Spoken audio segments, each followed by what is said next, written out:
Bien, gracias. Vamos a... Thank you very much. Let's commence the press conference. Good morning to the press conference. Welcome to the press conference of the film Colossal, included in the official section outside competition in the festival at San Sebastian. We have the director Nacho Vigalondo with us, one of the cast, Austin Stowell, and the producer Maikari Pina. So therefore, if you deem, you can start asking your questions. We have a first question here on my left, I think. Hope you can hear me, Mr. Stowell. Hi, Nacho. Could you, this film seems like an anti-romantic comedy. That is, it's completely, the way it develops the role of the woman is completely different there. Could you go further in depth there? And then also the issue of everyone's individual responsibility and how that affects global issues. That is, say, what did you want to tell there? What's the story you want to tell? And because there's this guy that's stepping on people everywhere on the other side of the world. What's going on there? As regards to the romantic comedy, this is a genre which is quite complex. It's a genre I love very much. It's always made me enjoy myself. And sometimes it's a genre I hate. Romantic comedies, when they come to mind, when you think of them, they have a bit of a controversial policy or politics. Every romantic comedy that I saw when I was younger, it was like harassment. For example, if you shoot a wedding because you're in love with the bride, well, that's all well and good because she ends up going out with you and she doesn't marry the guy that she's supposed to marry. So it's a type of discourse that over time I've confronted it. Yeah, the film is, without being a romantic comedy, does play with the idea of knowing that it's a romantic comedy, and you know that, and it destroys it really. And so, what elements in the film go against the elements that the film shows? So it's like punching the film in the face, really, at the end of the day. Second question, what was that about? Oh, I think she's talking about individual responsibility. Microphone. Yes. We've always used in the bar, we've always talked about that evil that takes place when you press a button and someone dies on the other side of the world, or when you press a button and a bomb falls on people. That's displacing blame when destruction, but the victim's not near you, it's on the other side of the world. So we've always talked about the button which is pressed by, the red button that's pressed by presidents in different countries, and we know what it means on the internet to harm someone at a distance via the internet, for example, without the fear of having to confront your impulses because your victim's very far away, you don't see them, so therefore it's not really happening. And the film, to a certain extent, does deal with this issue of doing things remotely or at a distance and not believing or thinking that those things can cause damage. Hi. I would like to ask you, Nacho, the cast, let's say, how did you achieve this great quality cast, that is to say, Anne Hathaway, Jason, Austin, etc. Could you, looking back from your first short films, whether at a given moment you thought that you were end up making a film with these, a big feature film with these great stars? A lot of money. Answering the second question, no, not at all. I had a plan. No, I don't even have a plan. I'm not going down a path that's strategically set up. No, not at all. Vis-a-vis my career, I never thought I'd dream of going to the Oscars and making a film of this size. And I'd like to make a smaller film than the next film. I don't know, just around the corner at home, so, as we've done sometimes. But I would also like to make a larger film than this film, for example. More than following a prefixed path, a preset path, I'd like to have the freedom to be able to do one thing or the other without having to be pending expectations or without having to follow a fixed or a set script, shall we say. And my first question, your first question was the cast, I think is. Well, asking two questions at the same time is a bad idea, because if they're not linked one to the other, if they're two questions, they're once linked to the other, but if they're different, it's very complicated to go back. What was the first one? About the cast. Here we go. Okay, I want to tell a heroic story. The grand achieving all of these actors in the cast, I must say that it has been scandalously easy to do so. Anne Hathaway, Jason Sudeikis, they read the script, and they offered to play the role, to participate and play their roles. It wasn't difficult. Through agencies, these were the first proposals, and I thought there was no one better that could do that. Not because of their quality on screen, but because of what their own names project within the film.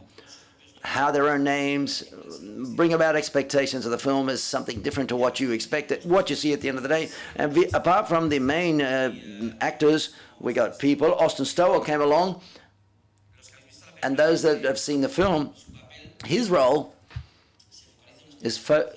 only appears in very few scenes. If I'd have known he'd have played that role, his role would have been longer, and his presence would have been bothersome, because he would have been there all the time.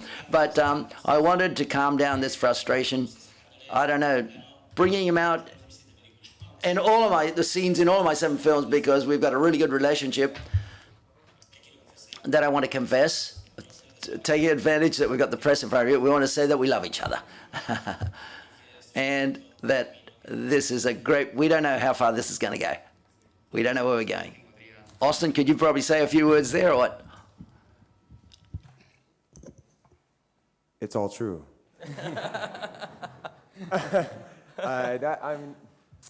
What do I say about this guy?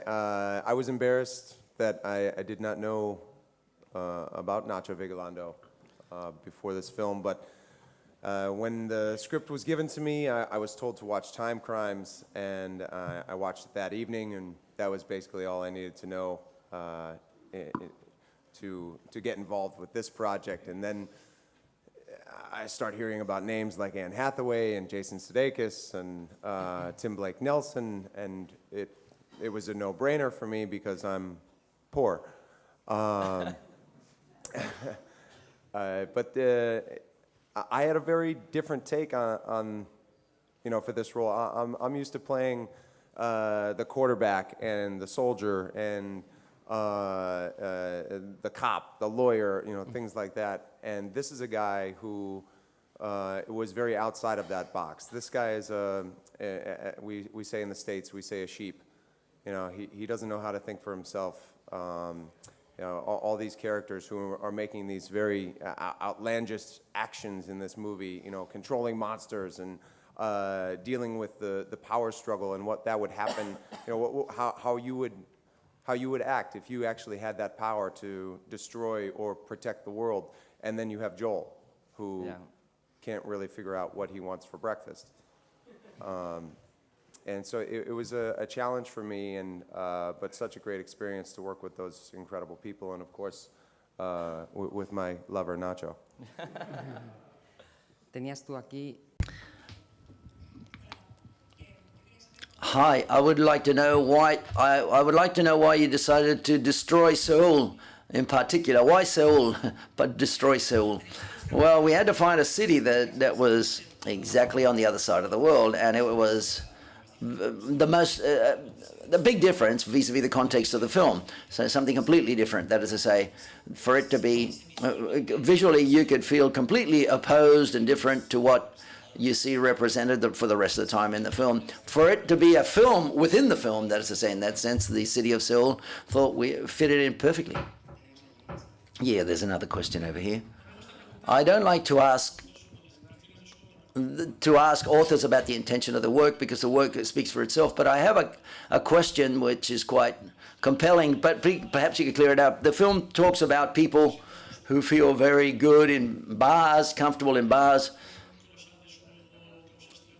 This brings, but nevertheless, their egos cause problems abroad, and then she goes back to the place where she was born to... Could you call it a genre of self-biopic? autobiopic, I think that's what he's saying, but nevertheless, it's got to do with the city and the country town, that is to say, and it uses the country town as a mistaken final destination. And I'm from Madrid, for example, but I come from Cabezón de la Sal. And for me, Cabezón de la Sal is the place where I come from, but it is also, sometimes I project myself and I go, well, I speculate, and what if I've got to go back town with the tail between my legs? And the film addresses those fears and those mental spaces. The film stems from pretty harsh feelings and hard, tough feelings, that is, they better said. But in that sense, when you write, one projects oneself into the characters when you write a screenplay, albeit you might not think it, but the characters form part of yourself. And in that sense, the failure that she experiences throughout the film, or the failure she has to confront, derives into, this is something that she does not want, but that's a confession that I'm doing openly. It's something to do with my own fears when I wrote the script. Hi, good morning, Nacho. A couple of questions that are not connected to each other. I'm sorry. The first has to do, the protagonist, Spanish directors, the main characters are a lot of men with a lot of testosterone, and fortunately there's a film that's a woman who's got a strong personality and she's very powerful. I would like you to talk about how you wrote about her. Was it clear from the beginning that the leading role had to be a woman? And also the design of the monsters that are very different, each of them, if you see them on screen. Where did the idea of one monster, which is more metallic, and the other one's a bit more organic or more animal-like, I don't know how to say this. Answering your second question, which is easier, when you design a monster in a film, everything you project against that monster has to have a certain meaning behind it. It's got to have a certain value, shall we say, narratively speaking. Be the monster one way. When you've got two monsters, however, that are confronting each other, you've got to bear in mind that one represents what the other doesn't represent. And if one of the monsters is more organic and more curves in the shape of the monster and with a specific charisma, the other monster's got to be more metallic, more jagged edged, and with more corners, not only a literal color, but also an emotional color when you see it on screen. So when you see that they're fighting against each other, it's got to be quite clear what your point of view is when you're seeing that fight. And your first question, that I think I remember now, my memory is not what it used to be, traveling around. My memory, I lose it very simply when I travel a lot. Well, good. It was in my mind the fact that the heart, not the heart, all the contrary, the stupid idea of using big monsters as an avatar of a character.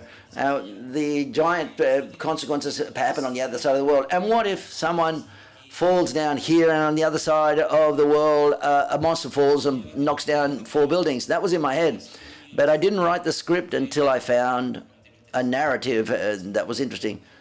An emotional side, not more than a narrative, shall we say, to know what the film was going through one character or 2 characters. And that didn't arrive until I understood. And instead of being 2 men fighting against each other, it had to be a man and a woman. As soon as that idea arrived, I thought I knew exactly what the film was going to be about and where it was going to take us. Up until that moment, it was just an idea that possibly quite curious, but also, in essence, quite stupid, because I defend the fact that films have got to have a starting point and that have got to be as naive as possible and stupid and childlike, but the journey's got to take us somewhere else, okay? And the truth is, I never made a film from the point of view openly feminine, shall we say, but I do insist that all of the characters are the same. I've never made a film. I think the truth is, to talk about certain types of toxic masculinity, I've always talked about this, but it's the first time I do it from a feminine point of view. Up until now, I've always talked about I've talked about masculinity in terms that are more or less terrifying from the vision of terrifying men themselves. And I think in all of my films I've introduced something of this nature, not as denunciating, for example, other men, or so to speak, but to question myself at the same time.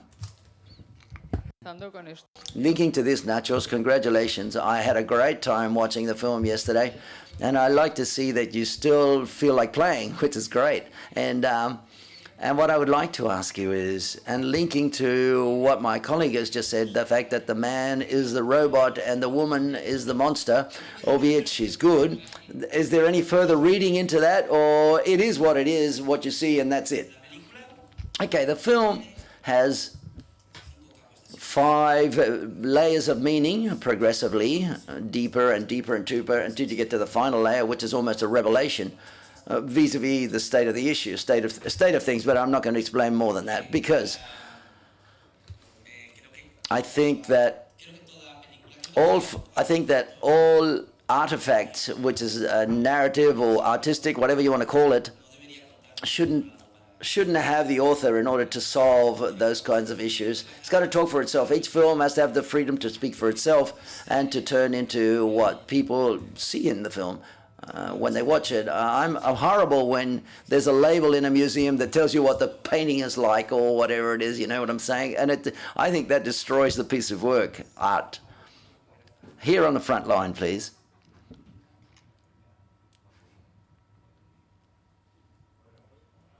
Hi again. Austin, in English. Your role, bearing in mind that your relationship with one of your best friends is something that goes from a very close friend to a total jerk that wants to kill people. I imagine your character knew that from the beginning. So how do you manage that? Were you really friends, or? I think like many times in life, you are friends with people because of circumstance, because of location, because of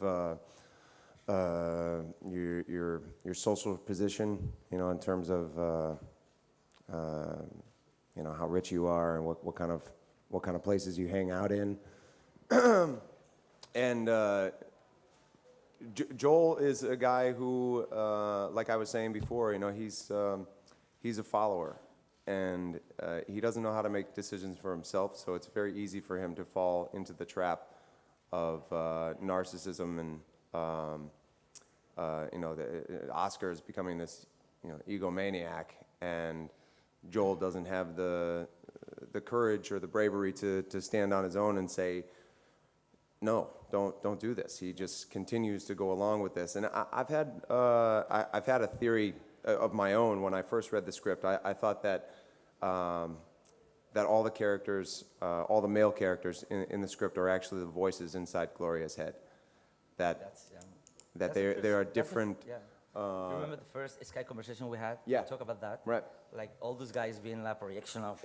Exactly, and we all have those voices in our head that say, you know, we can do that. You know, we're gonna squash the world, and everything is ours. And gimme, gimme, gimme. And then there's that voice in your head that also goes, you know, I need to step back and take a look at this further. And then we have the thinker. You know, Garth is this. This guy who's going off on these random stories that lead nowhere, just like our thoughts in our head. Sometimes it gets to somewhere we think we're kind of like I'm babbling right now. We think that we have these grand points in our head, and it sounds so amazing, and then you get to the end and you think, what the hell was the point of that?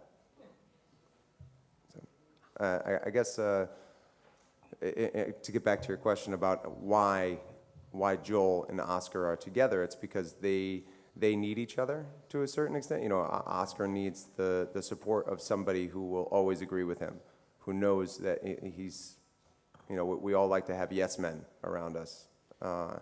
And Joel is looking for direction in life. So I think it's a balanced relationship. Gracias. ¿Puedes pasar a tu compañero? Sí. Thank you. Hi. Well, Nika, and for Nacho, it's a question. I've got financing. How did you get? But what draws my attention is I don't find any Spanish names apart from you and the crew. That is, say, the fact that production is completely Canadian. I would like you to talk about this, if you'd be so kind. Thank you. The truth is what Nacho talked about. That, say, the moment Anne Hathaway said yes, well, financing took off up until that we never had access to up until then. And then the issue that it was Canadian, at the end of the day, there are a series of production reasons. On the one hand, tax incentives that we had there, it was difficult to compete with in vis-a-vis doing it here. And it was complicated to bring the shoot the film here because, amongst other things, I was already pregnant. And so there are a series of reasons there.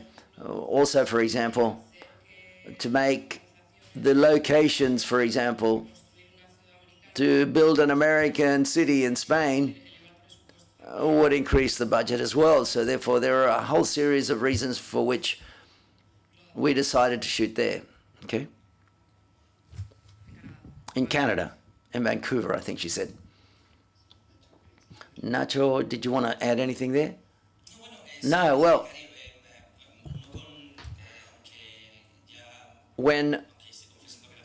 I'm confessing that the film is, all of the films I've made have a lot of elements that are autobiographical, more or less coded in that way, but each film is a part of your life. There's a moment, and when I wrote the first version of the script, the title of the film was Santander. I swear, Santander, because Santander sounded like the name of, hey, look, here comes Santander, you know, it scares the life out of you. And yes, I've seen it. Yes, it's true. Yeah, I saw the script. The original title of the film was Santander. We went from Santander to Colossal. In my mind, they're synonymous because Santander is colossal for me. And for no matter how you try to portray as a novelist, an author, moments of your life to tell a story, but finally you've got to subject it to the logistics of financing and to export the context of the film to wherever you've got to do it. But that's also makes you feel humbled, because no matter which way you focus the film in an environment that's familiar, you've got to learn to project what you've got in unthought of places and to shoot films way away from home if need be. Hi, congratulations. I thought it was a very daring film and also fun at the same time. I had a great time. How do you manage that chemistry between Anne Hathaway, who does a great job, and the audience from the beginning, that people are totally linked to Anne Hathaway, albeit we know she's drunk and she kills people on the other side of the world. But there's a certain chemistry. How did you manage to achieve that? Well, the first time I had held a conversation with Anne Hathaway, first we had a meeting. Naka and we went to New York to meet her, and we had a meeting which more or less we discovered it was almost a test to see how we got along. And in that first meeting, well, especially she showed me that she understood the script in depth. The 5 different layers that I was talking about before, it was perfectly clear to her mind. And they were clearly defined for her. I thought she was great fun and very intelligent and obviously a star with whom to work with. But then in the second meeting that we held at her house,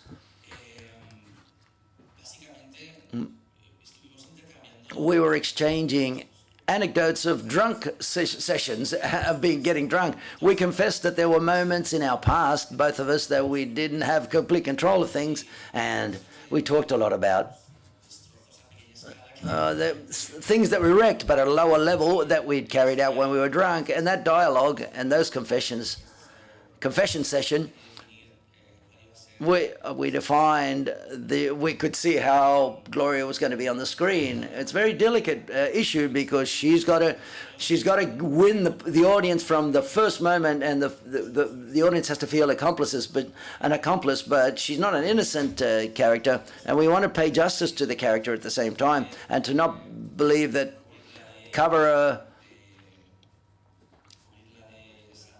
make her feel almost sanctified, I say, because we confess anecdotes, and when we're drunk, we're also confessing weaknesses and things that we would desire to never have happened in our past at a given moment. Hi. Hi, Nacho over here. I'm standing up. Javier Suarez from... I want to congratulate you for the film. It was a real party watching it. Those of us who are looking forward to seeing it, we had entertainment, mixture of genres, craziness. It was great. It's going to bring about love-hate relationship. It's not going to leave anyone indifferent. It's either you like it or you don't. And I'm in the first group. I like it. So therefore, the film is that it's one of your films that can, with Anne Hathaway and the rest of the cast. What will that be? Because you've got to see a lot of audiences come to see more audience seeing your film. How's that going to be how does that affect you? Well, the film has been sold already to a distributor in the US. And just the scale of the sales there means the film is going to be completely different to any other film that I've made in the past. Being very pragmatic, the film already has a scale which is much greater than any other film that I've made in the past. So, and in that sense, I feel a bit... the lack of pressure that I've had up until now, to have to represent the film everywhere and put your face everywhere when you go. And the film is a film with Anne Hathaway to a certain extent, makes me feel much more relaxed and makes the film is going to be a completely different experiment, so to speak. So, and answering to what you said as regards to the tension the film creates, I'm a cinephile more than before a director. I love movies, that is to say, and I love certain directors, and the directors that I like the most have always generated tension and they've always been controversial. It's time. Time condemns and blesses people as it goes by, but a director should desire or should wish to make films on the knife edge that generate discussion, that is to say, controversy. And that, for me, that is to aspire. It's like haute cuisine. That's to make. They can be projected over time, and that it generates generates discourse and discussion. If the film, like everyone liked the film first up, it's like eating fast food. I wouldn't like that. Another question. Hi, can you hear me? The climax is an edit of all of the scenes that you see when at the end. Could you talk about how that was addressed and why at the end you don't show the consequences of what happens in Jason's character? Yes, I want to answer, but without giving too much spoilers. What happens with Jason, how do we do this? What happens with Jason at the end is, I don't want to do that with Jason. I want to do that with what he represents. That's why I told it that way. Hey, what a question. What's that all about? And as regards to what you say, in the sequence itself, it's very difficult, obviously. It's tough to tell all of that with the intention that the audience never gets lost, so that the audience doesn't get lost watching it. But the procedure is the normal run-of-the-mill stuff that you do in movies or making a film. They work very tough on the storyboard. It's got to be quite clear, each of the scenes and how they've got to go, and to know that each scene is going to work as regards to the following scene. So therefore, when you shoot a scene and another scene, a counter scene, for example, you don't know how it's going to be, how you're going to edit one scene to another, because it depends upon the chemistry that the characters have. You don't know exactly when you're going to have to cut one to another. You don't plan at that level, but if you shoot a sequence that you're talking about, the climax scene, the sequence that we're talking about, it's got to be quite clear the moment that you have to cut from one scene to another. Nothing that you don't already know, obviously. Yes, another question. Hi. Nacho, knowing that each shoot is tough, it's not easy, it's not a piece of cake, that is to say. I'd like to know, where did you have the best time, with Open Windows or with this film? Because Open Windows was really cool, but this one has got a lot to it as well. Well, the problem with Open Windows is that technically there was a lot of digital stuff there, and Open Windows was a prison sort of setup. It was like They were closed in. I prefer to shoot these types of scenes the way I did in this film, for example. As I told you in the previous, as I answered in the previous question, the shoot of this film, it was colossal, really. The climate that we generated, truth be said. Oh, no, sorry, extraterrestrial, he corrects himself. I think the shoot here, it developed a certain chemistry on set that one would miss. I'm going to miss, I'm sure, in the future. It's one of those films where it's a pity to stop shooting. We had to shoot it very quickly because of dates and time and all of those things. Boring to explain to you, but we shot most of the film in 6 weeks. Everything had to be very precise. Everything had to move very quickly, but it was great on set, on shoot, with little challenges at the same time, because you know that the film, there are a lot of fights. There's a lot of fights, and there's a lot of physical sides. Even in the United States, there's moments where there are a lot of fights and dirty fights, and there are moments in which are very physical. And our leading actress, she was 5 months pregnant, so we had to be very careful the way we were shooting all of that. But these are little challenges that one knows how to overcome. They weren't really real problems, but just little challenges. But even so, the shoot was a pleasure. It was very relaxed. I feel a lot of envy because I love shooting films above any other thing, and I envy all of the crew that's going to shoot another film in a month's time or in a week's time. And when I shoot and I finish the shoot, I always cross my fingers and say, I hope I don't take long to shoot another film. One final question, if anyone has a question, that is. No? Okay. Thank you very much. Oh, sorry, there's one here. Oops, sorry, I didn't see your microphone, please. Excuse me. I didn't see you, excuse me.